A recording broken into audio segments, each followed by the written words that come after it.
Hello everyone, this is Professor Juhi from Proving CS. CS executive June 26 students, कैसी चल रही है आप लोगों की पढ़ाई? तो आज हम लोग सारे स्टूडेंट्स का वो एक इम्पॉर्टेंट डाउट और एक इम्पॉर्टेंट क्वेश्चन जो हर एक स्टूडेंट को हमेशा रहता है कि हमारी पढ़ाई तो हो गई है, हमने सब कुछ लर्न भी कर लिया है, बट जब हम लोग लिखने बैठते हैं तब हम लोगों को समझता नहीं है कि आंसर लिखना कैसे है। तो अब समय आ चुका है, बस एग्जाम्स में कुछ ही दिन बाकी है and let us discuss the answer writing technique for all your papers. So सबसे पहले हम लोग शुरू करते हैं without wasting any further time. Let's come to the point. पहले ना हम लोग ये समझते हैं कि हमारा इंस्टीट्यूट एग्जाम में किस तरीके के क्वेश्चंस पूछता है, क्योंकि ये समझना बहुत इंपॉर्टेंट है। पहले आप अगर ये समझ जाओगे कि किस टाइप के क्वेश्चंस आते हैं तो कौन से टाइप के क्वेश्चन का कैसे आंसर लिखना है वो एकदम ही सिंपल हो जाएगा। एंड मैंने आप लोगों के लिए आज की वीडियो में बहुत ही डिटेल में डिस्कशन किया है। तो मैंने ना यहाँ पे दो चीजें किया है। पहले हम किस टाइप के क्वेश्चंस आते हैं और उसका आंसर कैसे लिखना चाहिए वो समझेंगे, step number 1। And then the step number 2 will be, मैंने आईसीएसआई की गाइडलाइन आंसर्स में से वो हर एक टाइप के क्वेश्चन यहाँ पे निकाले हैं जिसके ऊपर से आपको क्वेश्चन पूछे जाते हैं and the correct format for writing the answer. So let us begin with the same.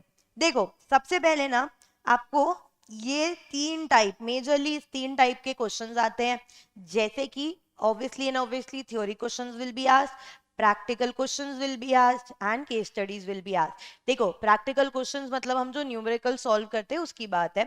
तो अभी हम लोग समझते हैं थ्योरी एंड केस स्टडीज के कैसे आंसर लिखने हैं। अब थ्योरीज एंड केस स्टडीज में भी हमारे पास में कुछ फर्दर टाइप्स है। जैसे अगर आप थ्योरेटिकल क्वेश्चंस देखो, जो प्योर थ्योरी क्वेश्चंस होते हैं, उसमें आप लोगों को पूछा जाता है शॉर्ट नोट के फॉर्म में क्वेश्चन, कमेंट के फॉर्म में क्वेश्चन पूछा जाता है, कमेंट बोलो या आप बोल सकते हो एडवाइस के फॉर्म में क्वेश्चन पूछा जाता है। आपको एक स्टेटमेंट दिया जाता है और आपको ट्रू एंड फॉल्स वाला क्वेश्चन पूछा जाता है, प्रोसीजर लिखने के लिए बोलते हैं। एक brief question, full length question, distinguish between या डिफरेंस बिटवीन पूछा जाता है एंड आप लोगों को कुछ फॉर्मेट ड्राफ्टिंग के भी क्वेश्चंस आते हैं। ठीक है, सो थ्योरी क्वेश्चन जब भी आएंगे ये थ्योरी क्वेश्चन इस टाइप के होंगे। ठीक है, अब आप लोग ने देखा होगा आपके जो क्वेश्चन नंबर 1 रहता है, उस क्वेश्चन नंबर 1 में वो लोग एक बड़ा सा पैराग्राफ देते हैं। ठीक है, 1 पेज का या 1.5 पेज तक का वो लोग एक पैराग्राफ देते हैं, जिसकी पैराग्राफ के ऊपर से ही वो लोग 5 एक क्वेश्चंस आपको बना के पूछ लेते हैं। अब वो भी जो क्वेश्चंस है ना वो इसी में से ही कुछ टाइप के क्वेश्चंस होंगे। ठीक है, सो ये सारे थ्योरी बेस्ड क्वेश्चन जो आप लोगों को एग्जाम में आएंगे। अब केस स्टडीज की बात करते हैं तो केस स्टडीज में दो टाइप की केस स्टडी आती है।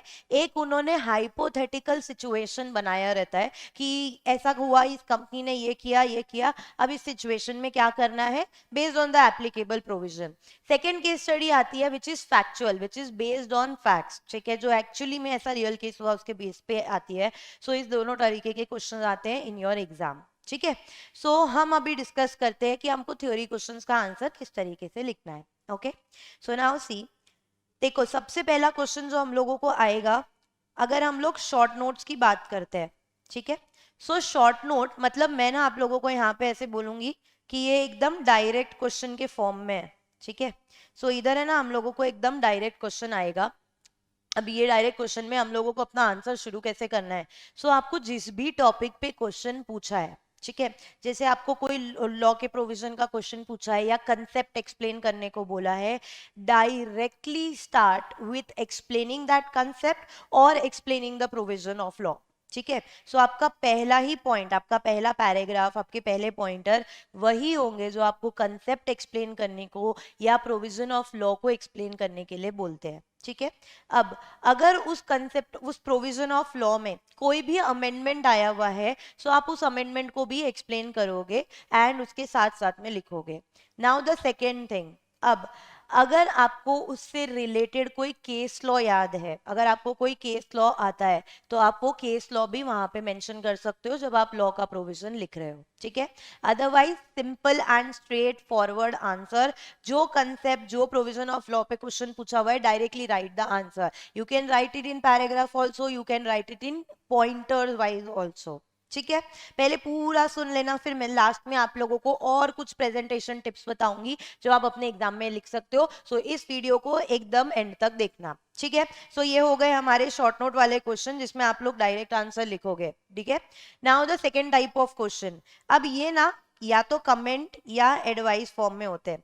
सपोज आपको 3-4 लाइन की स्टेटमेंट दिए जाते हैं, फिर वो लोग ये लिखते हैं कमेंट ऑन द सेम, ठीक है। अब या तो कमेंट पूछेंगे या वो लोग आपकी इस केस में एडवाइस मांगेंगे, ठीक है। तो हम पहले ना कमेंट वाले क्वेश्चन को डिस्कस करते हैं। अब देखो क्वेश्चन आपको सामने से पूछ रहा है, क्वेश्चन आपसे चाहता है कि आप इस मैटर पे पहले अपनी कमेंट प्रोवाइड करो, ठीक है। आपको क्या लगता है इस मैटर में क्या हुआ, do you agree to this comment और do you disagree to this comment, पहले आप वो एक्सप्लेन करोगे, ठीक है। सो जो स्टेटमेंट दिया है क्वेश्चन में उसी को ही रिपीट करो अपने आंसर में, but you have to write either you accept that comment, you assent to that or you dissent to that, ठीक है। अब सिर्फ yes no लिख दिया कि yes I accept this statement और yes I agree to this statement और I don't agree to this statement, उतना तो काम नहीं हो जाएगा। You also have to give the reason. If you are agreeing to this statement, then what are the reason for agreeing to this statement? If you disagree to this statement, then what are the reasons for disagreeing to this statement? समझ आया। सो पहला point आप लोगों का होगा वही comment को जो क्वेश्चन में लिखा है उसको कॉपी पेस्ट करो, but you have to explain either you accept it और यू डिसअग्री विद इट, ठीक है। सेकेंड आप ये लिखोगे what is your reason for accepting that comment, agreeing to that comment और डिसअग्रीइंग टू दैट कमेंट, ठीक है। सो आपको सेकेंड पॉइंट पे लिखना होगा with the provision of your answer, ठीक है। अब थर्ड पॉइंट आएगा, आप अपने आंसर को ना कंक्लूड करो। नहीं तो बहुत बार क्या होता है ना, आंसर हम लोग लिख देते हैं पूरा बट वो एक ओपन एंडेड रहता है, उसका कोई कंक्लूजन ही नहीं होता है। सो जो आपने स्टार्ट किया है, जो आंसर आपने स्टार्ट किया है लिखना, उसको कंक्लूड भी कर दो। तो आपका थर्ड पॉइंट होगा आप इस आंसर को ऐसे बोलोगे, see so because of the above provision of law और अबव फैक्ट्स और अब the above concept therefore we agree to this statement और therefore we do not agree to this statement. इसको एक पोलाइट कंक्लूजन बोलते हैं, एक पोलाइट राउंडिंग ऑफ बोलते हैं, ठीक है। So that is how you will write the comment question, ठीक है। अब अगर हम लोग एडवाइस की बात करते हैं, so again question is expressly asking for your advice, ठीक है। क्वेश्चन में आपको एक केस दे दिया, एक सिचुएशन दे दिया एंड दे वांट कि आप अपनी एडवाइस प्रोवाइड करो ऑन द अबव मैटर।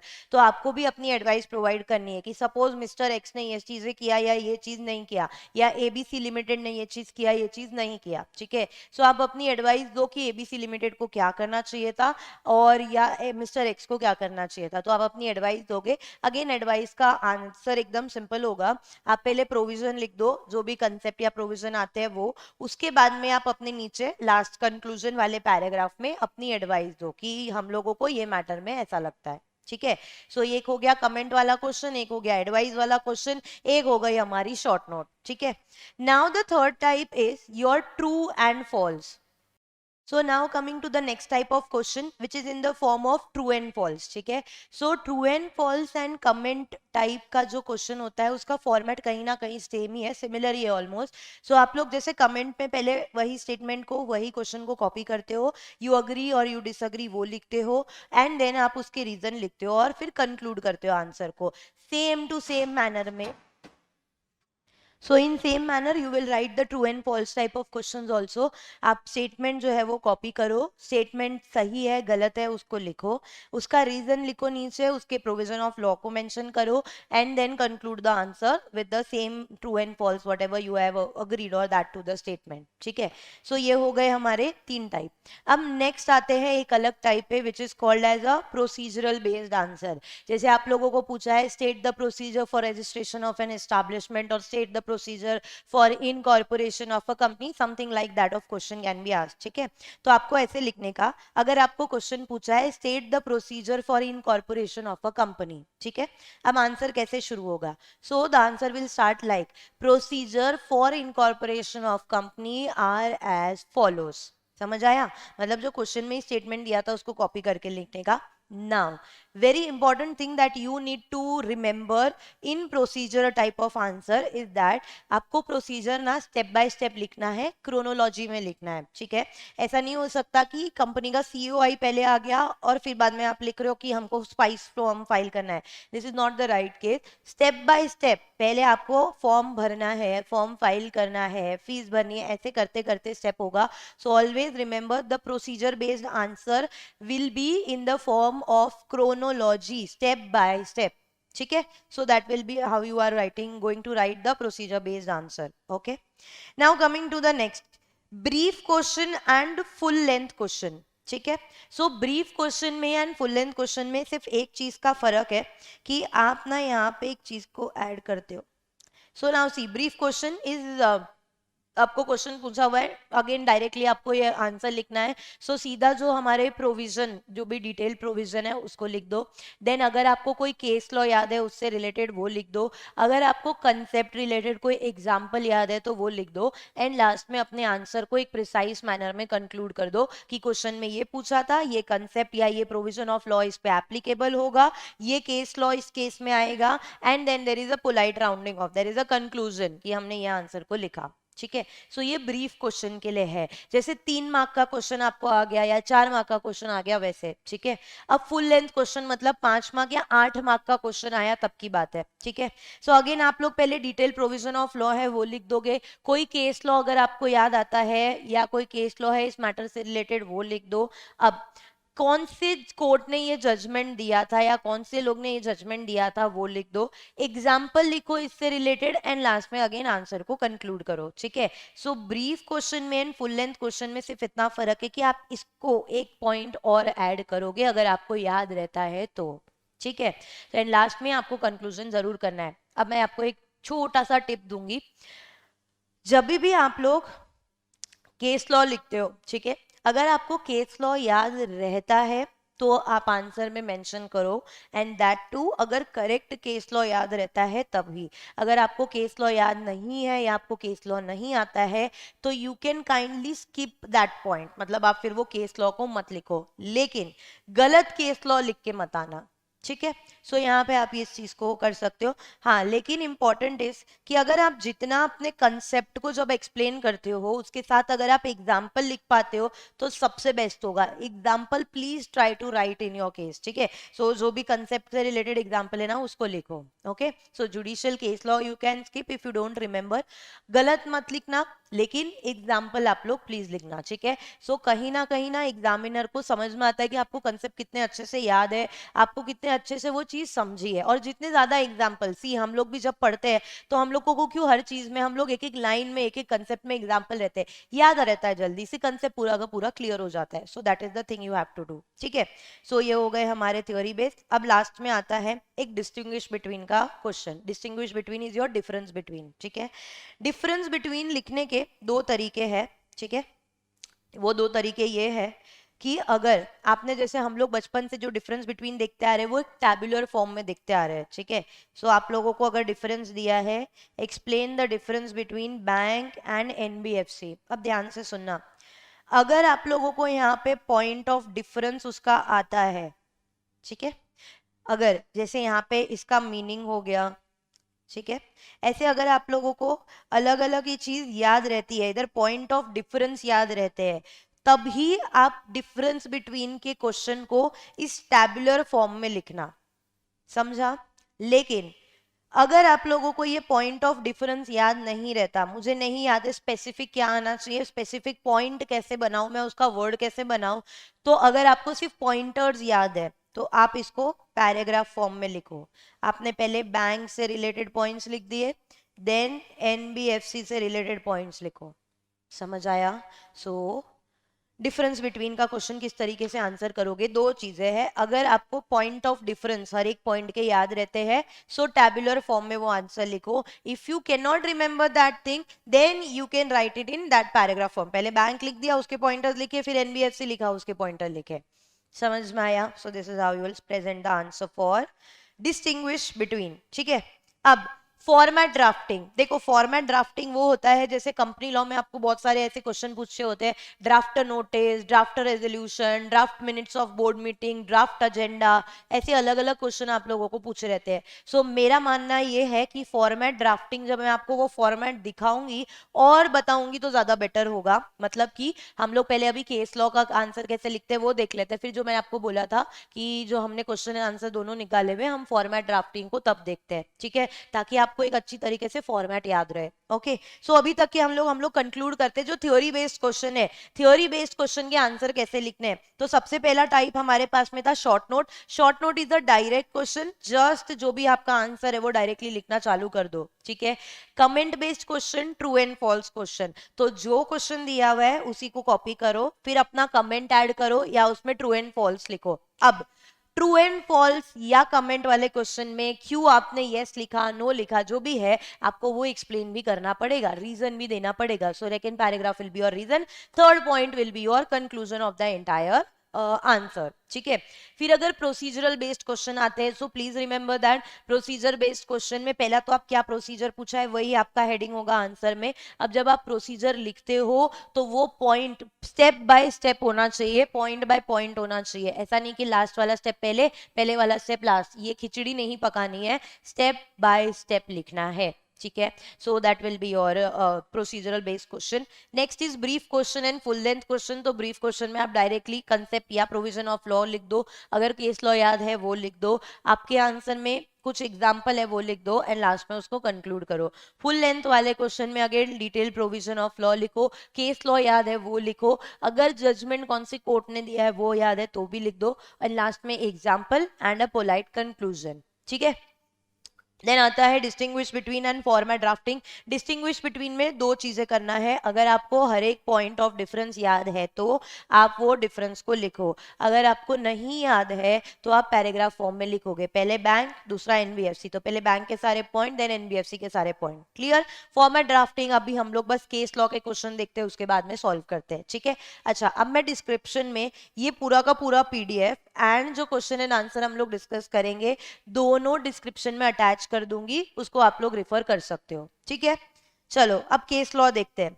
तो केस लॉ चाहे आप लोगों को सिचुएशन के बेस पे दिया हो, हाइपोथेटिकल सिचुएशन के बेस पे दिया हो या फैक्चुअल केस स्टडी दी हो, दोनों का answer presentation same to same होगा। क्या होगा वो आंसर प्रेजेंटेशन? सो सबसे पहले आप लिखोगे इस केस में कौन सा एप्लीकेबल प्रोविजन ऑफ लॉ आएगा, कौन सा applicable section, provision, rule, principle, whatever it is वो आएगा, ठीक है। Secondly fact of the case लिखो। अब फैक्ट ऑफ द केस एकदम सिंपल होता है, फैक्ट ऑफ द केस जो क्वेश्चन में दिया रहता है वही आपको पॉइंटर्स में लिखना होता है। And the third is conclusion. So क्या एप्लीकेबल सेक्शन था और क्या क्वेश्चन में पूछा था, इन दोनों को मिला के आप कंक्लूजन बनाओगे कि ये हमारा एनालिसिस है फ्रॉम द गिवन सिचुएशन, ठीक है। So that is how you will write the case study based question, समझा?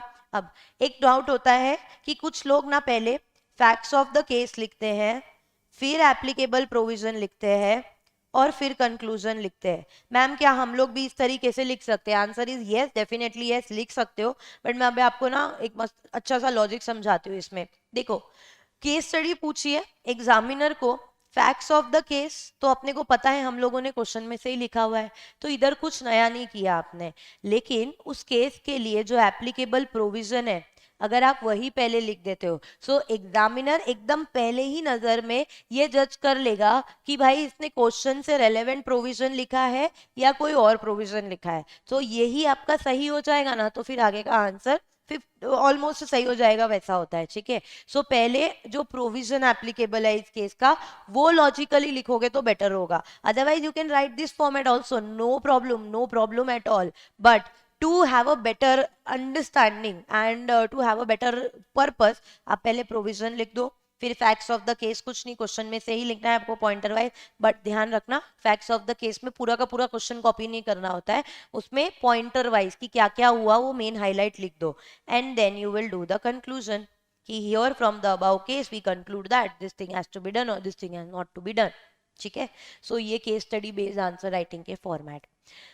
Are we clear with this? I hope we are clear with this. अच्छा, थोड़ा थोड़ा सा समझ में आया। अब पूरा समझ में कब आएगा? जब मैं आप लोगों को ऐसे क्वेश्चन एंड सॉल्यूशन दिखाती हूँ कि इसमें इस तरीके से आंसर लिखे जाते हैं, ठीक है। सो एकदम प्रॉपर क्लैरिटी आ जाएगा। अब मैंने एक और फाइल बनाई है जिसमें मैंने गाइडलाइन आंसर जो है हमारे उसके अलग अलग टाइप के क्वेश्चन लिए और उसी के सोल्यूशन भी लिए हुए, so that you can understand कि क्या फॉर्मेट में हमको आंसर लिखना है, ठीक है। सो अभी हम लोग ना क्वेश्चन में क्या पूछा है उस पर फोकस नहीं करेंगे, क्वेश्चन कौन से टाइप का है और उसमें क्या फॉर्मेट लिखना है उस पर फोकस करेंगे, ठीक है। सो पहला क्वेश्चन अगर आप देख सकते हो तो उसमें दिया हुआ है डिस्कस के फॉर्म में क्वेश्चन। अब डिस्कस बोलो, शॉर्ट नोट बोलो, वट एवर यू से, डायरेक्टली अगर डिस्कस वाला क्वेश्चन है तो आप लोग जो भी प्रोविजन एप्लीकेबल होता है उसमें अपना आंसर लिख दोगे और लास्ट में एक कंक्लूजन करोगे। समझ में आया? This is the format. Then अगर आप लोग देखोगे तो दूसरा क्वेश्चन आपको पूछा हुआ है एक्सप्लेन दिस स्टेटमेंट। तो आपको ये दिख रहा है ये स्टेटमेंट दिया हुआ है और they are telling you to explain this statement, ठीक है। सो कोई बात नहीं, जब हम लोग एक्सप्लेन करेंगे, अब एक्सप्लेन करने के लिए पहले आपको जो लॉ है या जो पहले कंसेप्ट है वो बताना पड़ेगा। सो यहाँ पे ना आपने वो कंसेप्ट या प्रोविजन ऑफ लॉ को एक्सप्लेन किया। अब स्टेटमेंट एक्सप्लेन कैसे होगा? जब आपने प्रोविजन बता दिया, देन आप लास्ट में ना उसका कंक्लूजन करते हो कि ये प्रोविजन के हिसाब से हमारा ये आंसर आएगा और ये स्टेटमेंट जस्टिफाइड है, ये चीज हम लोगों ने इधर एक्सप्लेन कर दी, ठीक है। अभी नेक्स्ट देखो, देखो आ गया कमेंट बेस्ड क्वेश्चन। ओके, सो आप लोगों को ये दिया हुआ है कि ये है आपका क्वेश्चन, उसके बेस पे आपको कमेंट करना है कि ऑडिटर ने इस वाले केस में क्या किया है क्या नहीं किया, ठीक है। सो सी, ये लोग ने लिख दिया पहले प्रोविजन एंड लास्ट में उन्होंने कमेंट किया कि द ऑडिटर्स स्टेटमेंट और auditor what ever he has done is correct और इनकरेक्ट, ठीक है। अब हम लोग फॉर्मेट बेस्ड क्वेश्चन की बात करते हैं। ओके, अब प्लीज ध्यान रखना, फॉर्मेट अभी हम लोग देख रहे हैं, जो भी फॉर्मेट बेस्ड क्वेश्चन है ना, आप लोगों को वो लोगों ने फैक्ट्स, मतलब क्वेश्चन में जैसे डेट कौन सी होनी चाहिए, डे, सब्जेक्ट क्या है, किसको हम लोग नोटिस भेज रहे हैं, जो भी सब चीजें है वो लिख दी होगी, ठीक है। So now how will you right the format for a notice? तो नोटिस में ध्यान रखना, नोटिस या कोई भी फॉर्मेट वाइज क्वेश्चन पूछे होंगे आप लोगों को, तो उसमें आप लोगों को जो भी फैक्ट्स, जो भी इंफॉर्मेशन होगी ना, जैसे date, time, venue of meeting, company का नाम, वो सब आपको दे दिया जाएगा क्वेश्चन में, ठीक है। अब क्वेश्चन में दिया है तो आप खुद से फैक्ट्स को अज्यूम नहीं करोगे, आप जो क्वेश्चन में इंफॉर्मेशन ली है वही इंफॉर्मेशन को अपने फॉर्मेट में लिखोगे, ठीक है। अब सेकेंडली, अगर कोई भी इंफॉर्मेशन नहीं दिया है, फर्स्ट सिनेरियो क्वेश्चन में कुछ भी स्पेसिफाई नहीं किया है, तो आप उसमें फिर एक ये काम कर सकते हो कि आप अपने हिसाब से फैक्ट्स को प्रिज्यूम कर लो, ठीक है। या फिर आप लोग सब जगह पे फॉर्मेट लिखो और उसके सामने ना डैश कर दो, जैसे डेट डैश कर दिया, प्लेस डैश कर दिया, ऐसे करके आप लोग कर सकते हो। तो this two things you can remember for your format writing, ठीक है। अब वन बाय वन ना हम लोग नोटिस का फॉर्मेट देखते हैं, रेजोल्यूशन, मिनट, सबका फॉर्मेट देखते हैं, ठीक है। अब अगर हम लोग ना सपोज एक ऑडिट कमेटी की मीटिंग बुला रहे हैं तो नोटिस कैसे जाएगा वो समझो। पहले तो आप किस मतलब कौन सी मीटिंग के लिए नोटिस दे रहे हो, तो आपको पहले वो लिखना पड़ेगा कि notice of dash audit committee meeting, तो पहले वाले डैश में आप number of audit committee meeting लिखोगे, ठीक है। तो notice of first audit committee meeting और fourth audit committee meeting, what ये लिखने के बाद held had to be held at, जो भी प्लेस है रजिस्टर्ड ऑफिस या जो भी वो लिखोगे, डेट टाइम वो लिखोगे, ठीक है। सो देखो आप लोगों का पहला पैराग्राफ में सब डिटेल जाएगी। See, notice of the dash of the audit committee meeting, कौन सी कंपनी की, कब होने वाली है, कौन सी डेट को होने वाली, कौन से मंथ को और कौन से ईयर को होने वाली है, एंड किस जगह पे होने वाली है, ठीक है। तो पहले आपको सारी डिटेल्स देनी पड़ेगी। सो मैं ना यहाँ पे ऐसे लिखती हूँ कि the first paragraph is your format, ठीक है, details, mentioning the details of the format, ठीक है। नाउ अब आप नोटिस कौन से डायरेक्टर को या किन किन लोगों को दे रहे हो वो लिखो, ठीक है। सो आप लोगों को यहाँ पे लिखना पड़ेगा कि कौन से डायरेक्टर या मेंबर, उनका नाम लिखोगे, एड्रेस लिखोगे, ठीक है। देन वापस से आप इधर लिखोगे dear sir slash madam, opening of that notice. उसके बाद आप लोग लिखोगे कि आपको यहाँ पे नोटिस दी जा रही है, जो मीटिंग होने वाली है इस तारीख को, इस जगह पे, इस date time month place everything, ठीक है। सो आप ऐसा बोल सकते हो, इधर जो डिटेल दी है वही डिटेल आप लोग वहां पे वापस से लिख दो, ठीक है। अब हम लोग ये मीटिंग क्यों कर रहे हैं? सो वाई, या फिर आप बोलो पर्पस ऑफ द मीटिंग, वो यहाँ पे लिख दो, ठीक है। बस इतना लिखने का और उसके साथ में बोल देने का कि detailed agenda is enclosed along with this notice only, ठीक है। See this. सो एनक्लोजर हमेशा एकदम लास्ट में, जब आप पूरी नोटिस लिख देते हो उसके बाद जाता है, ओके। सो अब ये नोटिस किसने दी है, उसका नेम, डेजिग्नेशन, अच्छा उसका दिन या मेंबरशिप नंबर। सो सपोज अगर मैं नोटिस दे रही हूँ, सो मैं यहाँ पे लिखूंगी जूही नारवानी, कंपनी सेक्रेटरी, मेरा जो मेंबरशिप नंबर है वो, प्लेस एंड डेट, डन। अब इधर कौन सी डेट आएगी, date of sending the notice, ठीक है। सो ये फॉर्मेट है आपके नोटिस राइटिंग का, very simple and exact format has to be followed. तो पहले पैराग्राफ में क्या लिखोगे, डिटेल्स ऑफ द नोटिस, मतलब कौन सी मीटिंग के लिए नोटिस दी जा रही है उसकी डिटेल लिख दो, पहला पैराग्राफ। देन नोटिस में किसको दे रहे हो आप नोटिस, उन सबका नाम एंड एड्रेस लिखोगे। देन आप लिखोगे कि वापस डिटेल लिखो कि notice is hereby given that fourth audit committee meeting should be held at this place, ऐसे करके आप नोटिस लिख दो। एंड हम ये मीटिंग क्यों कर रहे हैं, purpose and why we are mentioning this meeting, वो लिख दो, ठीक है। उसके बाद आप नोटिस को क्लोज करोगे, जो नोटिस दे रहा है उसका नाम आएगा, उसका डेजिग्नेशन आएगा, प्लेस आएगा, डेट आएगा, and then your notice will be completed. अब नोटिस के साथ आप एजेंडा लगा रहे हो तो आप लिखोगे कि the detail agenda for this notice is enclose here with, समझा।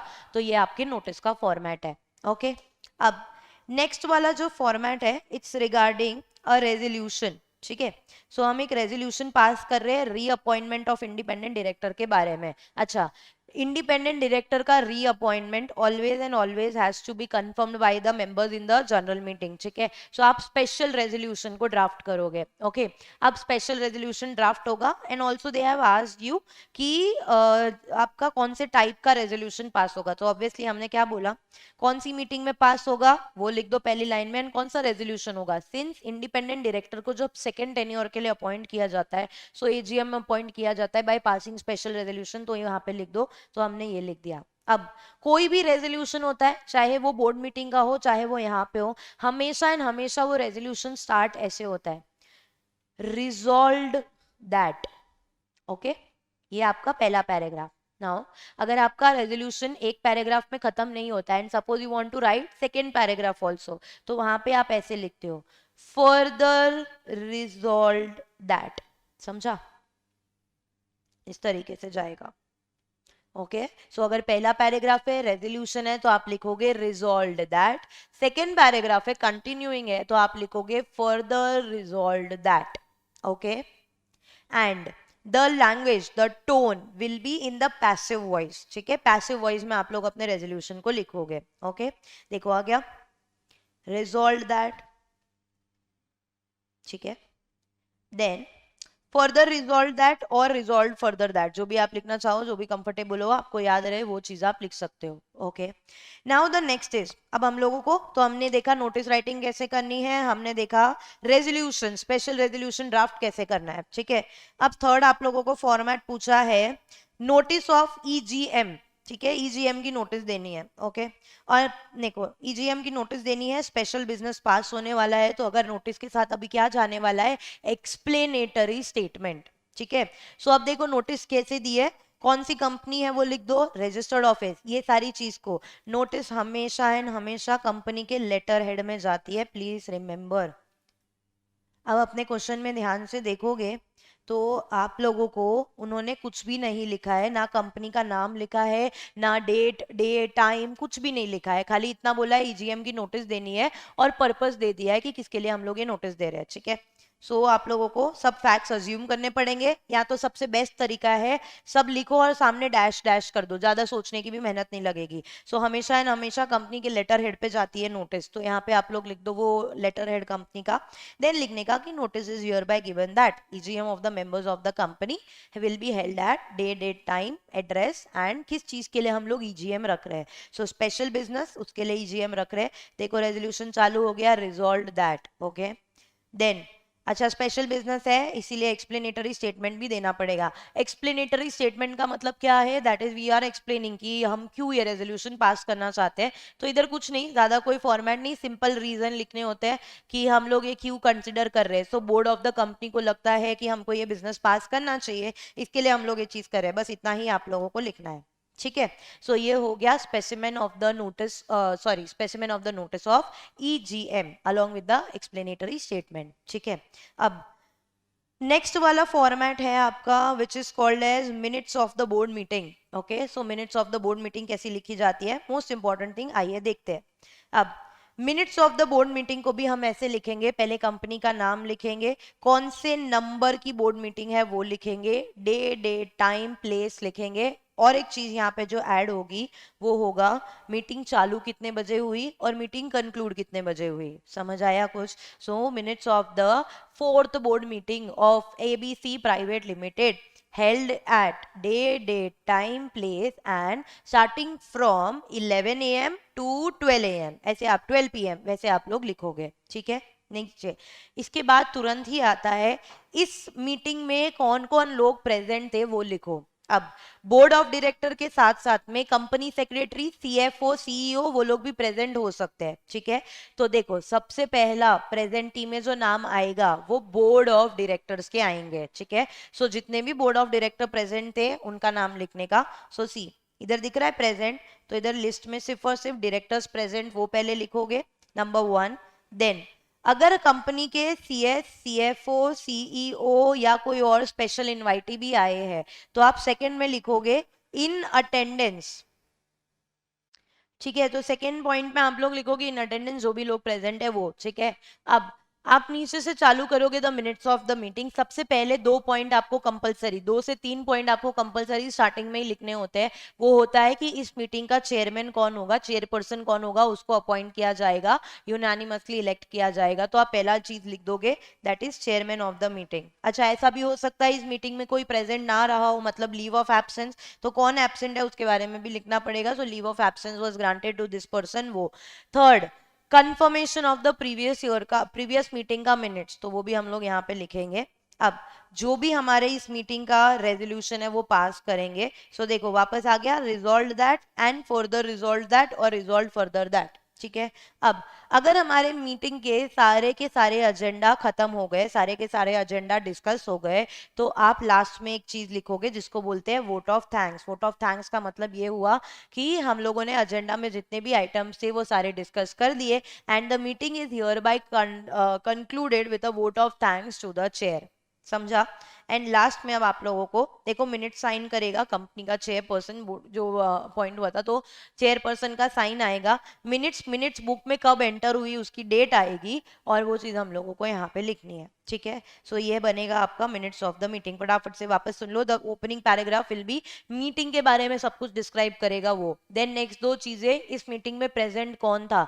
सबसे पहले प्रेजेंटी में आप लोग डायरेक्टर्स प्रेजेंट के नाम लिखोगे, उसके बाद आप लोग इन अटेंडेंस जो भी सीएस, सीईओ, सीएफओ जो भी है वो प्रेजेंट है उनके नाम लिखोगे। देन स्टार्टिंग में 3 पॉइंट्स कंपलसरी आने चाहिए और लास्ट में 1 पॉइंट कंपलसरी आना चाहिए। सो आप स्पेसिफिक रेजोल्यूशन के बारे में लिखना चालू करो, उससे पहले आप लिखोगे चेयरमैन ऑफ द मीटिंग कौन था, लीव ऑफ एब्सेंस आपने किस किस को दिया है और लास्ट मिनट्स का कंफर्मेशन, ठीक है। फिर ये मीटिंग जिस भी पर्पस के लिए हुई थी वो रेजोल्यूशन पास होगा, रेजोल्यूशन डिस्कस होगा एंड जब मीटिंग खत्म हो जाएगी तब आपको एक लास्ट पॉइंट लिखना पड़ेगा which is called as vote of thanks. Okay, then chairman का नाम आएगा, चेयरमैन उधर साइन करेगा, मिनट्स, मिनट्स बुक में कब एंटर हुई वो लिखी जाएगी एंड डेट लिखा जाएगा। Clear with that? Now so this is how the format drafting to be done. समझ आ गया? Now coming to the next type of question, ये है एक प्रोसीजरल बेस्ड क्वेश्चन। तो हमने प्रोसीजरल केस के लिए क्या बोला, अगर आपको पूछा है कि enumerate the procedure for registration under shops and establishment act, तो देखो हम लोगों ने क्या चालू किया, हेडिंग प्रोसीजर फॉर एस्टैब्लिशमेंट और registration of shops and establishment, ठीक है। देखो स्टेप बाय स्टेप दिख रहा है जाते हुए।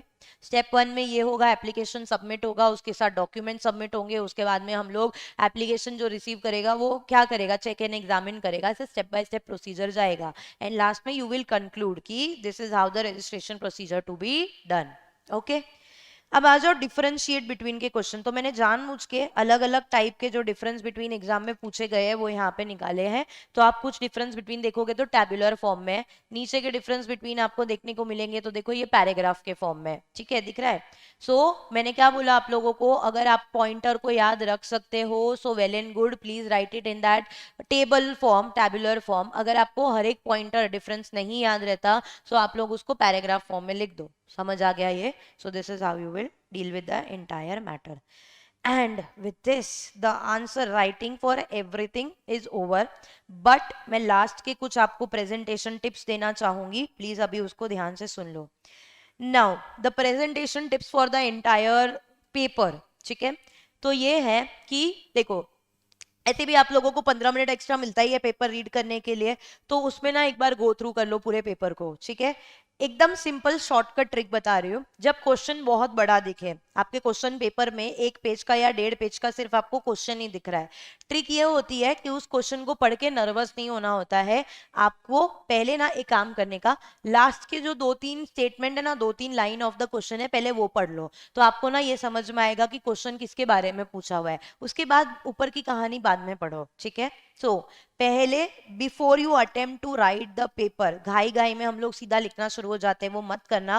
पहले पूरा का पूरा पेपर अच्छे से देख लो, पढ़ लो. ठीक है, ट्रिक ये है, अगर क्वेश्चन बहुत बड़ा है तो आप लोग पहले 2-3 लाइन जो है ना क्वेश्चन की एंड का, उसको पहले पढ़ लो. ठीक है, अब आंसर को आप जो भी क्वेश्चन चालू करो, जैसे अगर सपोज आपने क्वेश्चन 1 पहले नहीं चालू किया और क्वेश्चन 6 आप पहले चालू करते हो, सो जो भी क्वेश्चन आप पहले चालू कर रहे हो उसके जितने भी सब क्वेश्चंस है वो एक साथ आप अटेम्प्ट करोगे.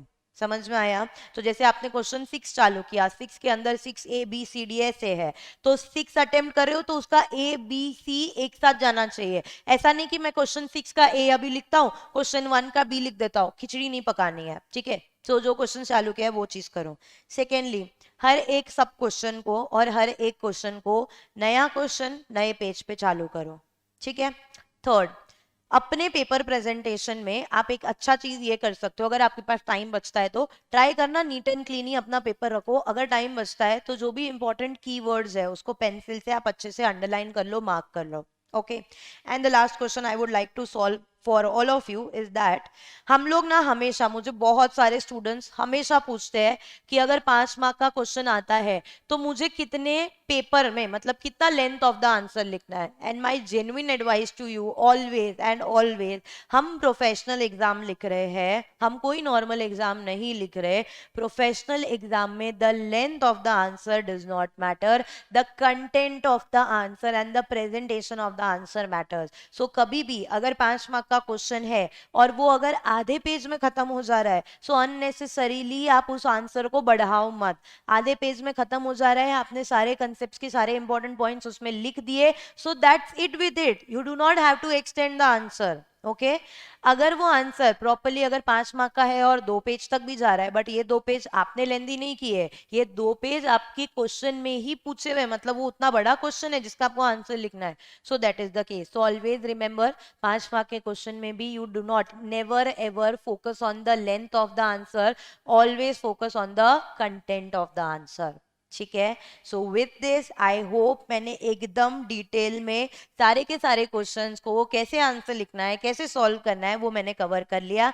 आई hope you are also clear with it. अब मैं ये दोनों PDF आपके डिस्क्रिप्शन बॉक्स में अटैच कर रही हूँ, आप अपने आप रेफर कर सकते हो. कोई भी क्वेश्चन है, कोई भी डाउट है, you can connect me on Instagram, और आप इसी यूट्यूब पे नीचे कमेंट कर सकते हो. एंड आई होप आपकी एग्जाम बहुत बहुत अच्छी जाएगी. So good luck and all the very best for your exams. Always remember, we are always there with you. Thank you so much.